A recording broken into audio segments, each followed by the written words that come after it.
In the United States, most of us have an app on our phone that tells us about inclement weather that's coming.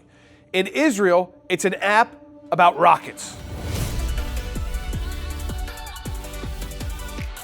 Over the past few months, Israel has been under a barrage of rocket fire coming out of the Gaza Strip, which is controlled by Hamas, but also urged on by the words and rhetoric of the Palestinian Authority's leader, Mahmoud Abbas, who has said millions will descend upon Jerusalem and we will take over the holy city from the Jews and destroy the state of Israel.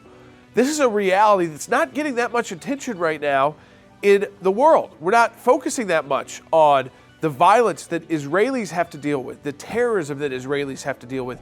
While all of us basically have some app on our phone, if we've got a phone with apps, in Israel there is an app on incoming rockets, and so that you're alerted when a rocket has been fired from one of these territories. Now, thankfully, Israel has developed great technology with the United States, by the way, talking about our partnership, called the Iron Dome.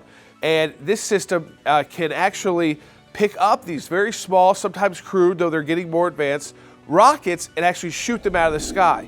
And it has a pretty good success rate, but it doesn't stop them all. It doesn't stop all of the terror. Recently, one of these rocket attacks that emanated out of the Gaza Strip injured 50 Israelis. What was sick about it is, of course, it injured an 8-year-old girl who then experienced a heart attack because of the trauma of going through the experience of a rocket attack. This is a threat that many Israelis have to live under every single day. And yet Israel is the most condemned nation at the UN General Assembly. The Palestinians continue to fund acts of terror through a pay-for-slay program where those Palestinians who carry out terror attacks on Israeli civilians, their families, whether they are killed during those attacks or arrested during those attacks, their families get a whole lot of stipends as a reward from the Palestinian Authority, which, by the way, the United Nations continues to fund. Years ago on a trip to Israel, my dad and I visited one of the towns that's under kind of constant rocket fire. We also got to go where they keep the rockets that have already exploded. The rockets have gotten bigger, they've gotten more advanced, so has the Iron Dome.